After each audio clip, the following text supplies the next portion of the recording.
Picture Mike Wazowski. If he was smoking hot and human, he's in his boxers, he's in his girlfriend's pink Crocs. I had such a great time, but I also hated it. I've heard rumors, I don't know anything. This is all alleged. Testing. Hello, welcome to another monthly wrap up. This was a weird month. I feel like I say that every month. This was a weird month in the sense that I DNF'd a lot of books, but not because I wasn't enjoying them. But this was also a month of me diving into a lot of authors, like revisiting a lot of authors that I know and love. And wouldn't it be interesting if authors you know and love could teach you about reading and writing? Yes, you know what we're talking about. Shout out to the sponsor of this video, which is Masterclass. You guys should know and love them by now. Masterclass is an online learning platform that hosts classes taught by experts in so many different areas. So I was actually introduced to Masterclass because I bought my dad a subscription for Christmas, and it was like so he could take classes from astronauts. Literally anything you want to learn, it's on there. But what I always want to hype up is their incredible reading and writing section. They have incredible artists teaching you about how to read, how to interact with text, how to create your own world. Incredible people like Joyce Carol Oates, N.K. Jemisin, Billy Collins, who I always mention. Whether you want to get more comfortable reading and critiquing poetry, or you want to learn how to world build from the sci-fi master herself, N.K. Jemisin, that's all there for you. And you can toggle the video on and off so you can actually listen to the classes as a podcast, which is amazing. I've been listening on my walks recently. That's my new podcast, basically. Masterclass is just so fun. You will be shocked when you scroll through the classes and see who their instructors are. So thank you so much to Masterclass. I will have a link in the description box or a QR code up here where you can get an exclusive 15% off of your subscription. It's usually $10 a month billed annually, so that's a really great deal. Go check that out. Information will be in the description box, but let's talk about my beloved authors. Who did I read this month? What a weird month. Also, if you see me taking breaks, it is officially, I tell you this while I'm wearing a sweater, it's officially summer. It's warm. I don't know why I put this sweater on. It's too late to change, to be honest. We had the air conditioning on for the first time this week, and I'm feeling it.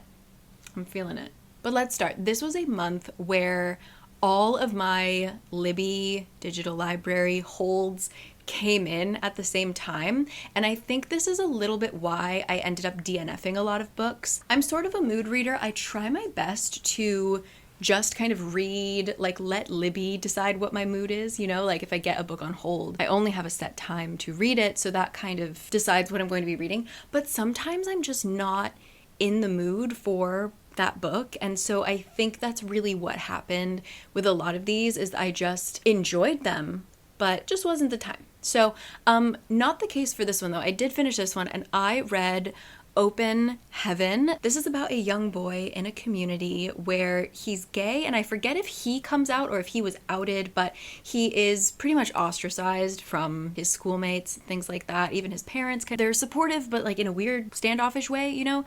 And he is reminiscing on this one childhood infatuation he had with this like neighbor's nephew, I guess. Immediately from the beginning, I understood this character at a certain level because the way that he talked about his hometown and how his hometown was almost like an extension of himself. I am someone who has a really strong connection with my hometown, and it really does feel like it is a part of me that is just like an external part of my body almost. And so when he was just talking about like driving home, all these little details, like little things that changed, little things that didn't, I just felt really seen or connected with this character. But the way that he talks about this kind of first love, which is really just kind of a first infatuation or first obsession. I thought he captured it so well, and it was one of those things where you understood it, but you also understood it as an adult, that you got that his feelings were not incorrect, but he was misunderstanding his feelings, I guess. But you still could be like, I get why though. Like I was there once too, you know? And it also kind of got me thinking of like first crushes, or not even a crush, your first relationship, right? Where someone actually returns your feelings. There's this element of your first relationship that is, you like the person obviously, but there's also this element of like you like being liked. That's kind of what comes through with this relationship that isn't really a relationship. Like if you actually read it, like it's easy to be obsessed with someone who's obsessed with you, right? When you're young. And I don't know, the way that it was captured, it was very short, just kind of beautiful and tragic, but I think it really captured that age really well, and I really enjoyed it. So that was Open Heaven. And next up is my first DNF that wasn't necessarily the book's fault. This was The Pretender. I actually really liked this book. It was just too long for me at this time. These are for my fellow Tudor obsessed girlies. Like we all went through different phases, right? We all were obsessed with the Titanic. We were all obsessed with the Tudors. This was a really fun time. The Pretender is about a real life pretender, someone who makes his claim for the throne of England after, I believe it was King Richard III, was taken off the throne, and Henry always get the Henrys confused. One of the Henrys is swooping in to take the throne. So this little boy who we have met, who was raised on a farm, pretty idyllic life, suddenly gets picked up by these people who he doesn't know, his father, or who he thinks is his father, says goodbye to him, and he is carted off to another city to learn to be a royal, to learn to be who he's supposed to be. Basically, he was in line for the throne, and his father decided to hide him away so that when the time came, he wouldn't have been killed off or something like that. And so the book follows him from, I think, age 5 up until everything goes down. I really enjoyed it. My notes say, funny, goat jokes. And then I put at 35%, I realized that the book was too long. But then it started to get interesting again. And I think this was the problem, where his life was really just a collection of these episodes where first he's living this idyllic life on a farm. I thought that his housekeeper, I guess, like she was hilarious. So I had a lot of fun with the shenanigans they all got up to. And then when he's first learning to be a royal, that was very interesting. Then he gets moved to a castle, and I thought him and his cousin were really weird. Like there were all of these interesting things happening, but it felt so long. So I was at about 50%, still pretty interested, but just kind of like, am I gonna have to read this for another week? And I didn't have time left on my library hold, so I returned it, but I do still recommend it. I feel like if you're the kind of person that can sit with a book for like 2 or 3 weeks, I'm the kind of person that if I don't finish a book within a week, that usually means I'm not gonna finish it. Like I lose interest, or I forget things, or So yeah, it just timing wise wasn't right for me, but still the story was quite interesting and fun. So I sort of recommend The Pretender. After that is another DNF, but for a slightly different reason. I read Reading the Waves, and I really loved Chronology of Water by this author, but I think that it was somewhat similar in a way that she's writing a memoir, but this memoir is more about how do we tell the story of our lives. So she actually references Chronology of Water a lot, because she's talking about writing a memoir, if that makes sense. So it kind of felt like almost a continuation, but it was beautiful. And I thought that what she was asking about memory was really interesting, but I wasn't drawn to finishing it. So I would highly recommend, if you're interested in reading this author, I would say Chronology of Water still is my favorite. So she's basically trying to use storytelling elements to see how that influences her connection to the things that she remembers. Like, it's kind of like when you read a journal over and over and over again, or you write the same memory over and over and over again. And it is proven, like when we do return to things, our brain edits and re-edits and re-edits until the memory is really warped. Yeah, I thought that was really cool, but she did a lot of these things where she would ask questions to herself or to the reader, and then we would never answer them. She was just kind of like, I wonder if wondering changes the way that I wonder, or something. I remember there was one line where I was like, Lydia, what are we doing? What are you saying? So again, I thought it was valuable. It made me ponder, but it wasn't something that I needed to read front to back right now. So that is Reading the Waves. The next one is so random, and I forgot how short these books were. Kurt needed to get his hair cut, and I'm his emotional support wife, so I came with him. And where he gets his hair cut, strangely, they have all of the magazines that have like hair inspo, and then they randomly have duplicates, not just one whole set, but they have duplicates of a series of unfortunate event books in English. I live in Korea, so this is why it's strange. They have like 2 of every series of unfortunate events books, and then they had randomly The Lion, the Witch, and the Wardrobe, which I didn't realize it's only 180 pages. A lot of them are illustrated. The font is big. Margins are big. So I read The Lion, the Witch, and the Wardrobe while he was getting his hair cut. To be fair, I did skim at the end because I saw he was like finishing up and I was like, ugh. It was nice to just read a short book that I know relatively by heart. And yeah, so that was kind of my palate cleanser, I think, for the beginning of the month. And now let me collect myself to talk to you about Little Thieves. Okay, I have a semi-live reaction going on. I posted a video last week, 2 weeks ago, about funny books. Margaret Owen, When I Find You, okay? I was so excited to reread The Little Thieves. I read it 2 or 3 years ago, and Little Thieves is so funny to me.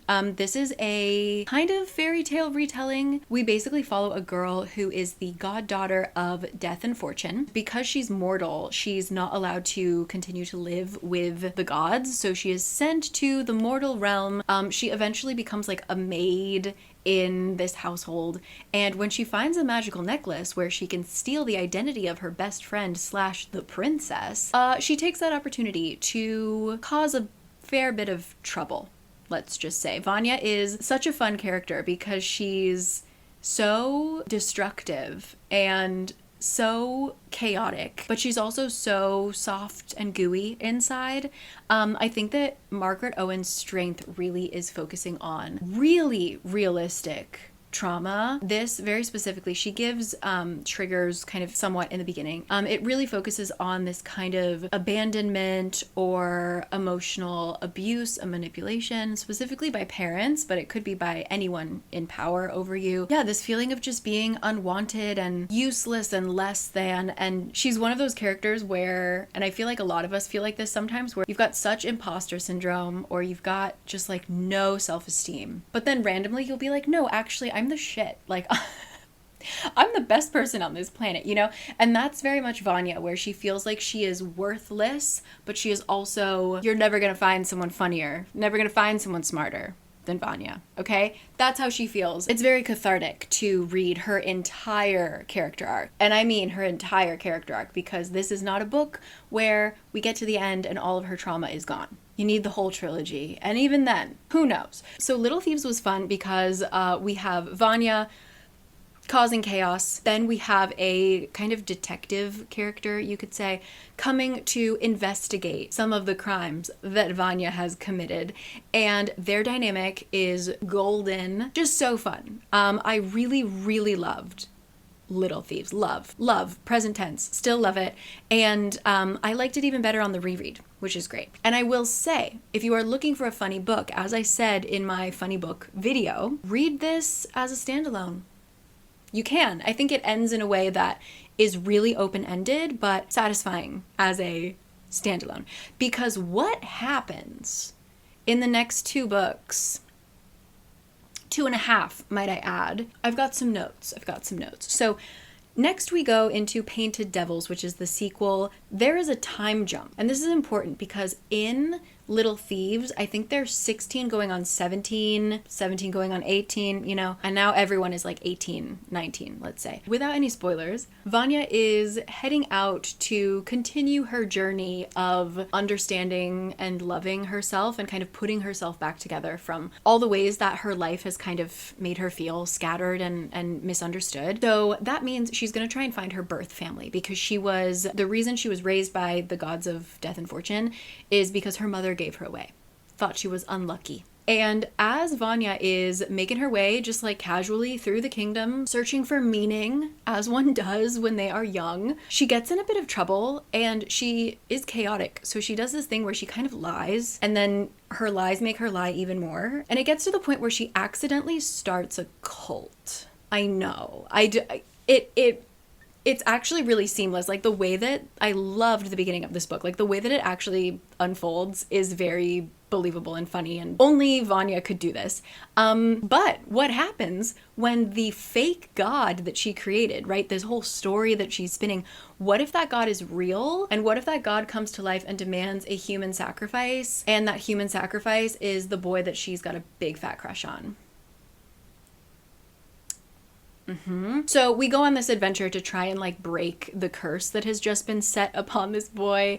I'm not explaining this very well, but I have feelings about this book. So Little Thieves talked about overcoming childhood trauma, and there was a sprinkling of this really hilarious romance going on. Okay? Painted Devils kind of flipped it so that the romance was really the most important part. And so you got this adventure story with the gods and trying to break a curse and whatever. That was so far on the back burner that I genuinely felt like there were plot holes, or like there were parts where I felt like, did I miss something? Like, am I reading this wrong? How did we get from here to here? How did she figure stuff out so quickly? Like, I don't know. I just felt like I kind of was missing stuff, because Painted Devils was really focusing on how do you love and trust someone if you can't love and trust yourself, or, you know, you just have trust issues in general. And so this was really focused on like physical intimacy. And I feel like if I say the word virginity, people are going to be like, oh,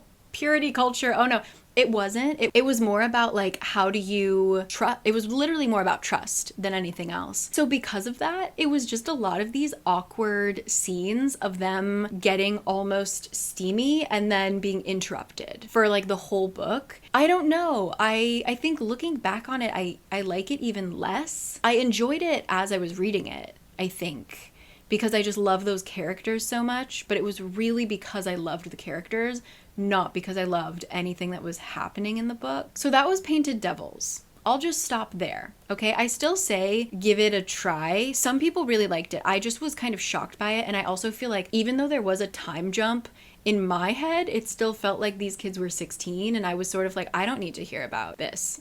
I don't need to be reading this. Like, no, thank you. That's Painted Devils. That's how I felt. Next up, I've heard rumors. I don't know anything. This is all alleged, but I believe there was something with the publisher where they wanted the series to be longer, then they wanted the series to be shorter. I think there was some like changes in the publishing side of things that made the story kind of grow and shrink in a weird way. So that could honestly be why Painted Devils was kind of this weird sidestep. I'm not sure, because the next thing you have to read, and you absolutely cannot skip these, by the way, like this is mandatory reading, is The Fallow Year, which is a collection of 10 short stories posted on AO3. She posted essential reading on AO3, which like, that's fine, but it's just kind of bizarre that it, like those stories that are so integral to the plot were not in a traditionally published, like it's not within what has been published. Does that make, it's very weird. So The Fallow Year helps you get over the even bigger time jump from Painted Devils to Holy Terror. So The Fallow Year, damn, I can't talk about it without spoiling. The main issue with the whole romance is that Vanya, to her core, is a troublemaker. She's a thief, but she's like a Robin Hood character. Okay, she's always doing stuff that's technically against the law, but it's for a good cause, and it usually leaves everyone better off than they were before. But she's still breaking the law. And then her little crush lover boy over there is a enforcer of the law. He's like a detective, whatever. So their relationship is always at odds throughout the story. And so The Fallow Year, I can't really tell you that much about it, but there's a lot of messy relationships, and it's basically well, nope, I can't tell you anything. Nope. All right. So anyway, you have to read those. And then you get into Holy Terrors, which is the finale of this trilogy. And if you like, I feel like, didn't I reference this book? I feel like I referenced this book recently. Oh, I guess for Swordcatcher, but that makes sense. If you like the Cassie Clare level, yearning, but like these characters are idiots, you unfortunately must read Holy Terrors. Like, I was so pissed off at all of these characters. I went for an angry girl walk. I like stormily walked to a cafe because I was just like, oh, I have to move. Like, these characters are pissing me off. I sit down. One of my favorite characters dies. Many, many, many people die. I feel like pretty much everyone dies in Holy Terrors. Like, get ready. I had to walk home. I had to walk angrily home now with tears in my eyes. So this is a book that is, this was a book that made me angry. I feel like I enjoyed reading it because I loved the just like intense emotions I felt, but I don't think I actually liked the plot. And it actually made me hate some of my most beloved characters. Like, I'm not a fan of Vanya and her little boy toy anymore. Like, I'm kind of like, ooh, if they were my friends in real life, I would have told them that they were being toxic as hell, and I might have cut them off. Like, I don't know if I could have like held on to the end, because even then there are some things that happened that like we never got apologies for, or we never got like any kind of closure or reflection on. And I'm like, no, we need to sit down at a table and talk about this, because I'm still mad. I can't really tell you what it's about because it involves spoiling the previous books, but yeah, this one was weird, and it's definitely adult. Like, Little Thieves I thought was young adult. Painted Devils was I would say like new adult. Holy Terrors is adult. Like, to show you the range, okay, because now they're in their 20s, right? To give you an example, in Little Thieves they were making jokes about like eating sausages and it making the boy Emmerich, let's just give him a name, Emmerich, eating sausages, and it made Emmerich really uncomfortable because even though neither of them knew what to do with a sausage, you know, she was intentionally like trying to kind of throw him off his game so that he was distracted while he was questioning her as a detective, you know? So we're talking about like sausage jokes because they're both like prudes, basically. In Holy Terrors, we have a sausage joke that continues to the point where there is his sausage being joked about. His sausage was in action. And we're talking about it. So it was just, for me, having read it all in one go, I felt almost like, wow, I know that they're in their 20s, but like, this does not feel like something I should be reading about these characters. Like, close the door, you know? And there's like certain tropes that I could not believe were in there. If anybody I'll put like maybe a spoiler down below, but I was like really upset. Specifically at a lot of the things that Emmerich does that I don't think we got closure for. So I think read Little Thieves. 100% anyone. Read Little Thieves, please. Only continue with the story if I think like Shadowhunters people would like it, in terms of like that kind of romance where it's just, inexplicable. I had such a great time, but I also hated it. Let me know what you think. Like, I would maybe read them again. Like, I made a Spotify playlist for them, you know, like I really enjoyed the world and those characters, but I hated that I had to read those books. If that makes sense. I don't know. Oh my god, this is what I wrote. I said, if you put Party on You by Charlie XCX on repeat, you know, have you been seeing those edits where it's just like all your favorite characters making longing eye contact, and it's just party on you, party on you. Every other chapter, imagine just a montage of that. And then like a sausage joke. All right, that's all I gotta say. Continue the conversation in the comments. The Little Thieves trilogy.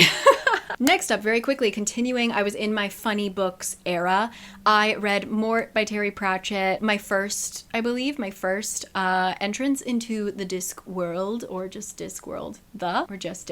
Anyway, what happens when death gets an apprentice named MORT? He's a young, well-meaning young boy. What happens when Mort falls in love with a girl that he's supposed to take to the afterlife? She gets killed. What happens if he doesn't do that and offsets the balance of the universe? It was Terry Pratchett. It's a classic. It was fun. It was short. It felt short. And yeah, it was a good time. It's exactly what I described. Just silly, very dry humor, but a good time. So that was Mort. I feel like that would be a good palate cleanser if you still want to read a kind of fantasy, but you're struggling to find something. perhaps MORT. There you go. Next up is one that I DNF'd just because I felt like I got the gist and I know that I can return to it later. This is Dungeon Crawler Carl. Yeah, I did read it for my funny books, and it is funny. It's outrageous. Like, it's so silly. It's so goofy. And I also would recommend this, like, if you have a friend or a partner or a loved one that loves video games and says that they just can't get into reading, yeah. Make them read this book. So we have Carl, who slips out of the house in the middle of the night to rescue his girlfriend's prized Persian award-winning cat. He's in his boxers. He's in his girlfriend's pink Crocs. And then the world ends. There's like an apocalypse. Some exterior alien force comes to collect. Like, we basically owed them rent and we didn't pay, and so they destroyed the world. So any structure, like if you were inside, you're dead. If you were outside, you weren't sucked into the core of the earth. And you get to live, yay! But how are you going to live when there is nothing on the surface of the earth? So all of a sudden, as he's like watching this happen, he gets some like text that shows up in his vision, like a video game. He is basically invited to try and join this challenge. He can either try to live on the surface, or he can come down into the dungeon and be a part of this game. Okay, what he doesn't know is it is like a reality TV show. It's like if Survivor were broadcasted to the entire universe. So he and his cat, Princess Donut, try to survive the dungeon. It's stupid, it's silly, it's a good time. I just didn't finish it because I knew exactly what I was in for, and I knew that I didn't have time to commit. I think there's like 7 or 8, maybe more. He's still writing them, books in this series. So I was kind of like, I'm gonna leave these for when I'm really in a jam. When I'm in a horrible reading slump, I can come back to these because now I know that they're my style. Like, they're quite funny. Apparently, I have heard, according to the comments of my funny book video, this is a superb audiobook. Dungeon Crawler Carl. Goofy time. A goofy time. And there's a talking cat who is potentially going to take over the world. There you go. Okay, I'm back. I took a little break, sat under the AC. Let's finish this. Next up, I read Staircase in the Woods, complete 180, reading all these funny books, dropping into some horror. This was not great, not bad. I think if you enjoy especially haunted houses, but not like The Haunting of Hill House. I'm talking about like literally if you go to a carnival and you're walking through a man-made haunted house where people are supposed to jump out at you. That's what this book kind of felt like. So yeah, it got the job done, I think. We're following a group of friends who have been called together one last time to have a party, hang out with one of their friends, because he has just found out he has terminal cancer. So they all decide to fly up to New Hampshire to spend time with him. And this is in different POVs, so we kind of slowly put together that 15, almost 20 years ago, they had another friend in the friend group, and he went missing. They used to go camping together when they were in high school. It was this like, they were all kind of misfits. Like, they weren't the people who should have been friends, but they found each other because they didn't fit in. And they loved to go hiking and camping together. So one day they were in the woods and they found a staircase. Surprise! They found a staircase in the woods. One of them climbed it and never came back. And so them getting together for this friend who is dying. What if he doesn't want to die without knowing what really happened to him? And what if the only way to find out what happened to their friend is to go find another staircase? So this was really about like friendship and what it means to be there for someone through thick and thin. And I enjoyed the act of reading it. It wasn't necessarily my favorite book, but yeah, I think if you've ever dealt with just like some really dark things in your life, each friend, like the reason that they were friends is because they each had this just like dark, either secret or horrible pressure or horrible parents or things like that. Like, just something was very wrong in their life, and these friends were the kind of glue that kept them together and kept them going. And so yeah, I think that for people who can really relate to some of the things that the characters went through, I feel like it would be pretty hard hitting. But yeah, it was very like spooky. It made me feel claustrophobic, but that was the point. It really just reminded me of like a carnival haunted house where the walls are kind of cardboard and there's things lurking behind it and you can hear them. And anyway, so yeah, that's Staircase in the Woods. If you're looking for like a summer, what's it called? Summer-ween, like a spooky summer book. Yeah, Staircase in the Woods. After that, I read My Documents. This is a debut, I believe, recently released. It is... I read the first 30% without looking up. So, like, it was a good read, but rough to read right now, I would say. It takes place during present day. We're following 4 different siblings. I believe, like, 2, they're half siblings. They call each other cousins in the beginning. They are Vietnamese American, and there is a terrorist attack that takes place kind of all over the country, like an organized attack that was apparently carried out by a group of Vietnamese terrorists. And because of that, very swiftly, the government opens up these, I forget the exact word that they use. They certainly don't use internment camp. They certainly don't use the word concentration camp, but they just need Vietnamese people to like be somewhere safe so that Americans can feel safe, you know? We basically follow these siblings. Some of them go, some of them, especially our one character, the eldest sister, she's half Vietnamese, half white, and so she's passing and she doesn't have to go. So we get to see the siblings all having very different experiences with this. And yeah, it was just really scary to read, like, how swiftly and easily that could happen. I mean, especially where, you know, what we're seeing with El Salvador, what we're seeing with everything that ICE is doing right now, like, we've already got, like, not even a foot, we've already got, like, half of our body through the door. So it was just really unsettling. I think that the devil was also kind of in the details. Like, one of the brothers works for Google. Google is like, we protect our employees, and they were able to, like, figure something out so he didn't have to go. But the second he starts to question the fact that Google is working with the government to like use Google Maps and stuff to help hide the camps and like all this stuff, the second he starts questioning them, all of a sudden, oh no, you're not one of us. We're not protecting you anymore. Like that kind of thing. Like that would absolutely happen. Also, the eldest sister is really interesting because she's a journalist, and how do we handle talking about tragedies when, and like these giant systemic things happening, but also keep the individual humanity of it? And what happens when you want to tell a good story? Or what if you want to get more clicks? What if you want to get more eyeballs? What if you want to get an award for your storytelling, the way that you talk about this horrible thing that's happening? Yeah, I just thought it was really interesting. I definitely think the beginning was stronger than the end, but certainly a good read and unfortunately timely one. That is My Documents. Next up, I'm not going to go too far into it because I made a whole reading vlog about it, but I did read Silver Elite. Yes, I'm just going to say I expected worse, but that's only because I've read like unreadable shit this year. The writing wasn't great, but it was readable. The issue was what it was being marketed as and how it was trying to handle being a dystopian novel. Someone else commented this, but like, you can have a book that takes place in a dystopian setting, but that does not make it a dystopian novel. Comparing it to The Hunger Games is wild and absolutely just a marketing scheme because it came out right after the latest Hunger Games. This is much more like Divergent. I've never read Divergent, but from what I know of the movies, it's Divergent, just steamier. And imagine the bad guys are literally just using direct quotes from J.D. Vance. And there's a character that's named like Jade Valence. So basically J.D. Vance is in it. Here's the thing. So was it bad? Was it marketed poorly? Do I think that this could lead us down a dangerous road of people trying to write dystopian romances and it could get really bad really fast? Yeah.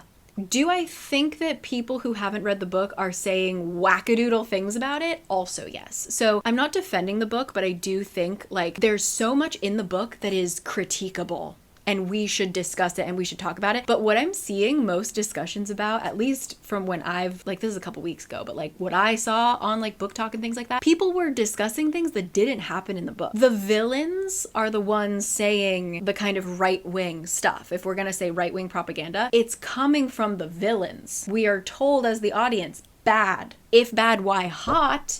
But not good. I think it's much more accurate to be like, this is a story of like, she's not even liberal, she's just kind of like empty-headed. An empty-headed, I don't think about politics girlfriend having the hots for a right-wing boyfriend. We feel bad for her. We want her to wake up. Unless I read it wrong, and like, feel free to tell me that I'm wrong. Like, I'm, again, not dying on this hill. I already gave my book away. It's gone. I do not have it anymore. So, Silver Elite. I would say, in my humble opinion, you can just watch my video on it. I say it in the video, but it just felt very empty, lazy. I would say. There wasn't a whole lot of thoughts going on. So, skippable. Big time skippable. Casual plug to just watch my video. Thank you. Next up, I'm only laughing because of my one singular note. I can't even read you the note because it's a spoiler. Okay, I read Bat Eater and Other Names for Cora Zeng. This was interesting. I wasn't sure what to expect because I didn't like whatever book I read. This author wrote like a YA, I think it was a fantasy. Anyway, I didn't really jive with this author's first book that I read, so I wasn't sure what I was gonna feel for this one. I think she should stick with this style. I really like this kind of contemporary adult voice that she has. Bat Eater and Other Names is about a girl living in New York City with her sister. They are both Chinese American. It is right when COVID hits the city. And this is when our president is using words like Chinese virus, things like that. It's a really dangerous time for Asian Americans. And this isn't a spoiler, but our book starts with her sister being attacked simply for them being Chinese and standing waiting for a subway, you know? We have a bit of a time jump and we follow Cora during the aftermath of this attack. She's now working as like a crime scene cleanup crew. So she's always like in a hazmat suit, cleaning up blood and guts and stuff.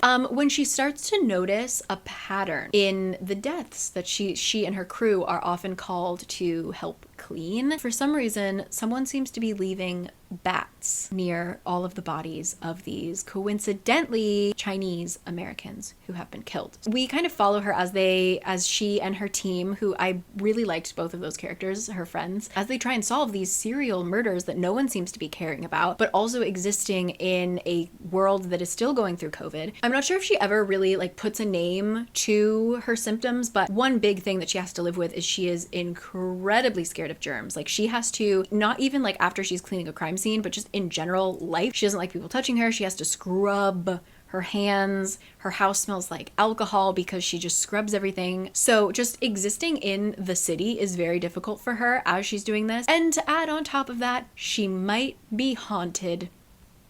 There is this concept of hungry ghosts in certain Chinese belief systems. And what happens if you don't pay attention to your loved ones that have passed? And what if you don't kind of honor them or, you know, feed them? Maybe. So yeah, I think overall it was really good. I can't tell you my main complaint about it because it's a spoiler. If you have read it, let me know and we can talk about it with spoiler warnings down below. But yeah, if you're okay with a lot of like blood and guts and dying and just like really graphic scenes, Bat Eater and Other Names. Okay, after this one, I'm gonna be real, I ended up skimming this at the end. I really wish that I had just chosen to do the audiobook version. Harriet Tudman, live in concert. So I went into this not knowing anything. I knew that it was called Harriet Tudman Live in Concert, which is crazy. And it was written by Bob the Drag Queen. So I was like, that's all I need to know. Actually, this is somewhat magical realism, I suppose. We are living in present day, but for some reason, historical figure, there's no world building, zero in this book. So I can't explain it any better than this.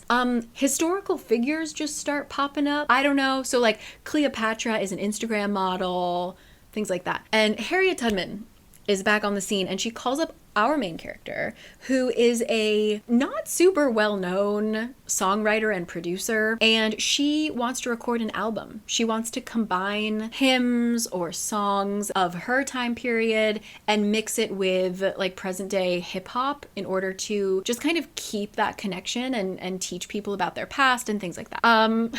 So yeah, she raps, and so it's like absurd, right? We're okay with that. But it's really this kind of, first of all, biography of Harriet Tubman. Like I learned a lot about certain other people in her life and also like how she might have viewed her contemporaries. Like she said some crazy stuff about Frederick Douglass. It was fun in that sense.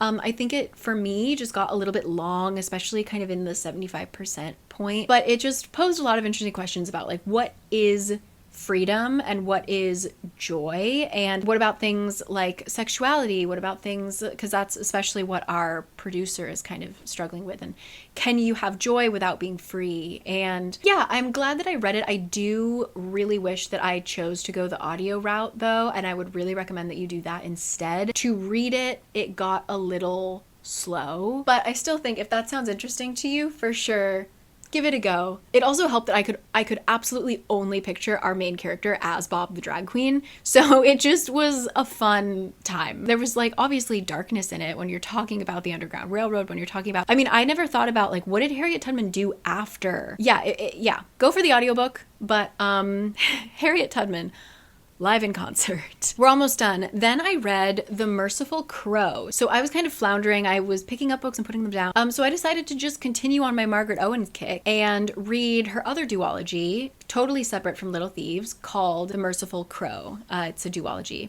I've only read the first one so far. This is about a world in which there's a plague and there's kind of a caste system, all named after birds, by the way, which was a little odd.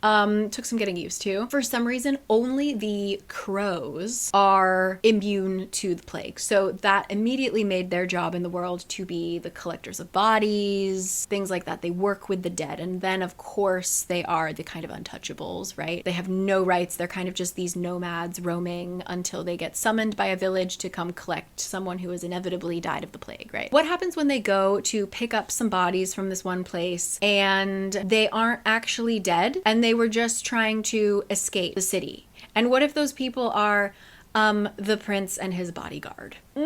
So we're in trouble. So it's just pretty chaotic. It took me a while to get into it for some reason. I think the writing style is really different from what I expected, knowing what I know from Little Thieves. It was honestly a little confusing. The first chapter especially, because there was a lot of action. I don't know why, but it took a while for my brain to like get on the right track to actually get into the story. It also felt very tight. Like, I felt like we were so zoomed in on each scene that was happening that I couldn't even imagine the world around. I don't know, it just felt kind of smaller and compact and tight as I was reading it. I can't explain it any better than that. Was there a cute romance?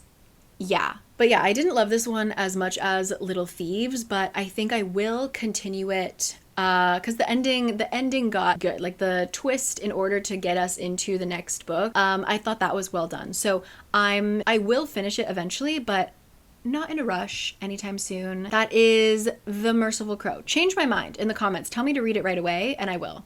The Faithless Phoenix? Anyway, there it is. The Merciful Crow. My battery's dead. Okay, let's finish this up. Then I read one of my most anticipated books of the year, The Night and the Moth. As you know, I really enjoyed One Dark Window, the duology. So I had really, really high hopes. And I honestly didn't know too much about it. I was sort of like, the cover looks great. The title looks great. I love this author. I'm just gonna believe. And I fear I have... Hold on.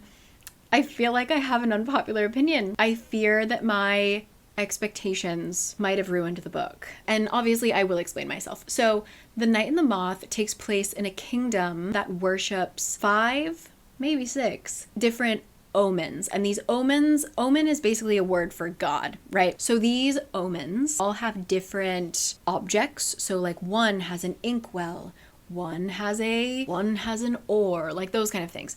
And our main character is one of the diviners. So she is one of the 7 young women who have pledged 10 years of their life to the cathedral, where they, day in and day out, will go scrying, like they will dream. They go into this magical well or spring.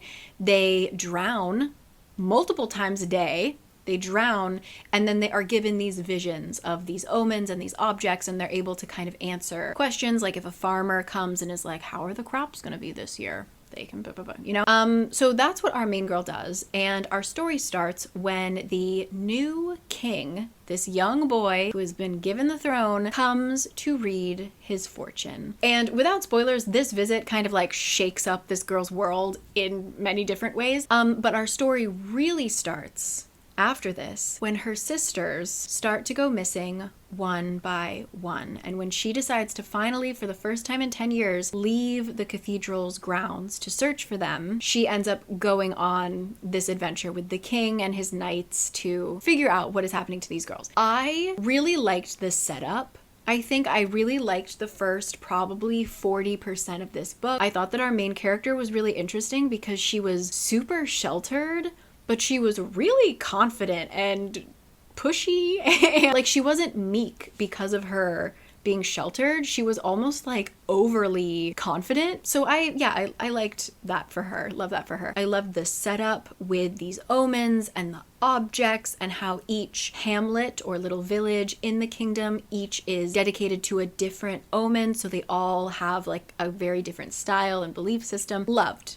Enjoyed. And then we get to her leaving the grounds and departing on this adventure and learning some secrets. And I felt like I was missing something.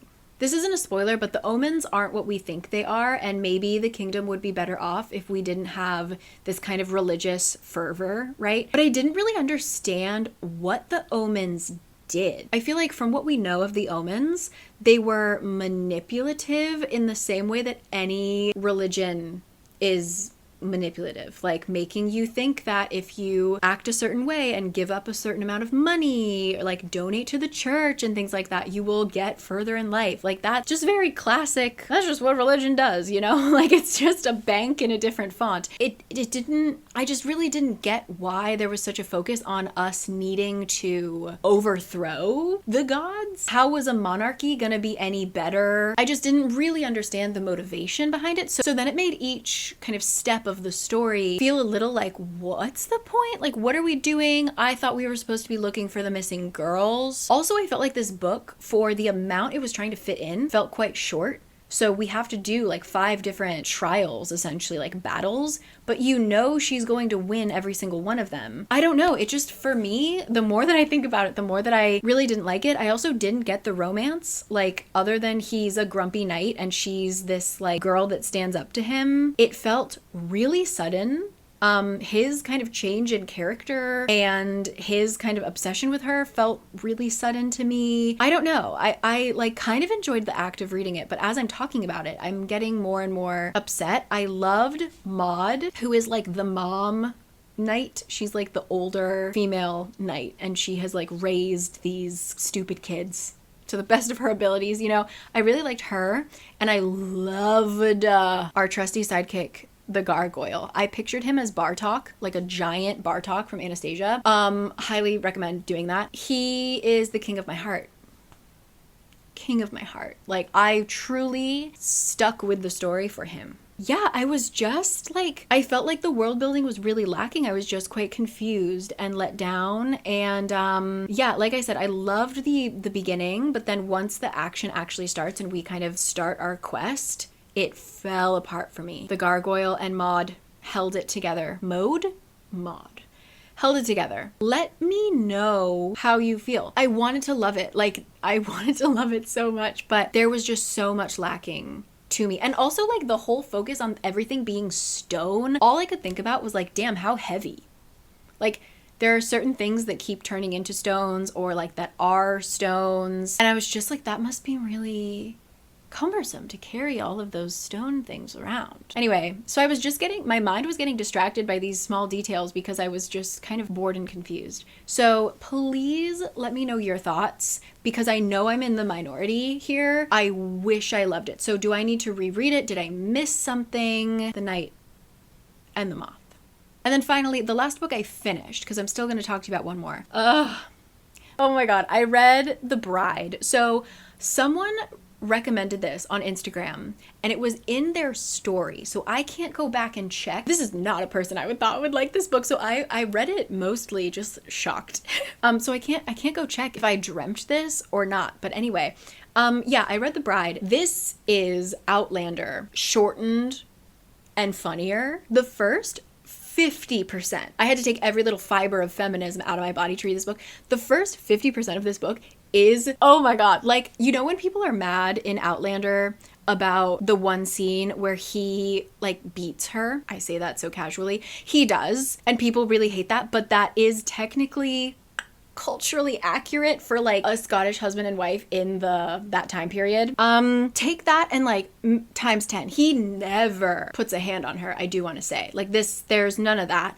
But okay, I haven't even told you what it's about. I'm getting so far ahead of myself. So this is a arranged marriage where we have our Scottish lord from the Highlands and the king, in order to kind of mix Scottish and English blood, you know. He has required that he choose a bride from this one particular family, like he's a baron or something, an English bride. So he swoops in, picks our main girl, out they go to the Highlands. She is never to see her family ever again. The first 50% of this book is him being a Scottish lord from, I think the year is 1105. Okay.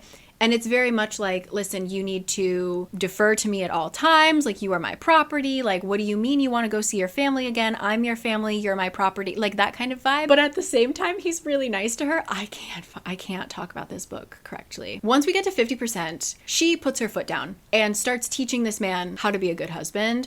It's very much like Outlander in the sense that she is a very skilled healer. So she ends up saving a few lives, winning everybody over. She's hilarious. She's gorgeous. And she just walks all over this Scottish man. So the first 50% is really rough if you like cannot take a man being an idiot, but I ate it up. I liked it. I loved, again, 50% of the way through. She is feisty. She stands her ground. She takes all of his like loyal, trusted soldiers and friends, and they are all more loyal to her now, so she can just like get away with murder. Speaking of, at the back of this book, oh my God, how did I forget? Running in the background of this book, the reason why this girl and her sisters were very scared of this Scottish man coming to like pick one of them to be a bride is because his first wife either killed herself or he killed her. She was killed. She died right after they got married. There's that running in the background. We also get, at the end of most chapters, we get the POV of the murderer trying to murder wife number 2, our main girl that we love now. Okay? Hated that. Fucking hated that part of the book. When we find out who done it, wanted to burn the book. Like, I have so many problems with this book. If we had just taken that out, this story would have been fine. Like, there was no reason for that to be in there, and I was really upset, actually, that it was there. I feel like I just kind of blacked out and erased it from my memory, but the rest of the book is fun, and I hate it. I hate it, because at least with, like, Tessa Dare, she writes these historical romances, but usually the men are not this way. This is very much like, he's a brute, and he needs to be educated. Let me know. I know that there are some pretty avid historical romance readers who watch this channel. Let me know how you feel about The Bride. Like, I hate that I liked it. And I hate big chunks of this book. But it was also kind of funny. I just love seeing wives, like, one-up their husbands. I can't deny it. So that's The Bride. The last book I finished. And for the book that I'm currently reading, I'm at about 70%, maybe even more. Thanks to the comment section of my funny books video, I started reading The Witchstone. I actually got this as an ARC and I never read it. So, oops. The Witchstone is funny. We are following a demon who is a curse keeper. That's his job. Literally, he is assigned a family curse, and it's his job to, kind of like Monsters, Inc., you know how they're supposed to harvest like children's laughter, or well, spoiler, whoops, they're supposed to harvest children's fears. He is Sully. Actually, he's more of a Mike. Okay, all right. Picture Mike Wazowski if he was smoking hot and human, hot Mike Wazowski. He's a demon. He is the bastard son of a high-ranking demon. He needs to keep this curse so that we can harvest the misery of this family. He has not been doing so well because he likes to just party. He's got a hot human form. He just likes to hang out in New York City and just like have fun, you know? So his family hasn't really been suffering so much. They've like learned to cope with their family curse. And he has 1 week to make some big suffering, or he gets crucibled, which is basically like melted and put into a little jar and shaken up, you know. And what's the best way to cause misery? To give someone hope and to take it away. So he decides to help these 2 young children, the youngest members of this family, try to help them solve the curse. Get them really, really close to solving it, and then he's gonna yank the rug out from under him. So a lot of it is just him bringing these kids around, well, 19, I think she's 20, a 20-year-old and an 11-year-old around the world, dealing with demons and witches and warlocks and all this stuff, trying to outrun assassins to solve this curse. So it's just stupid funny, but then we, of course, learn some more information about their curse that makes it so much wackier, and I'm having a really good time. It's just very dry humor. I think, again, this would be a great audiobook. But yeah, the Witchstone, I should be finishing that tonight, but I wanted to talk to you now while the sun is still up. So far I recommend it. I've only got like 20 or 30% left. So thank you for the recommendations if you recommended that one on my funny book video. Great way to end the month. So I'm going to leave you here because I am running late. The sun is setting. It has just been a chaotic day. It's been a lovely weekend though. I just had a book swap. Thank you to everybody who came. We had so many books donated by a bookstore called DB Books here in Korea. Amazing. People left with a lot of books, and that was really, really great. Nice to meet all of you guys. Hopefully doing more book events in Korea this year, in the future, you know? So yeah, that's why I no longer have like Silver Elite, and most of my books are gone. So yeah, thank you all for coming. Thank you again to Masterclass. Once again, I will have the information down below or a QR code here where you can get 15% off of your yearly subscription, which is usually $10 a month billed annually. Check them out. Listen to them as podcasts. Watch them. Yeah, thank you so much to Masterclass, and I will see you guys next week. This month might be a little strange because by the time you're watching this, I will be on an airplane to France for 2 or 3 weeks. Hopefully I'll still get a lot of reading done. Do I have the new Ali Hazelwood ready for the airplane? I do. So yeah, I will catch you guys next time. Thank you always. Let me know what you're reading. Let me know your thoughts on everything. Tell me I read The Night and the Moth wrong. Like, let me know what happened there. And yeah, love to you always. See you then. Bye.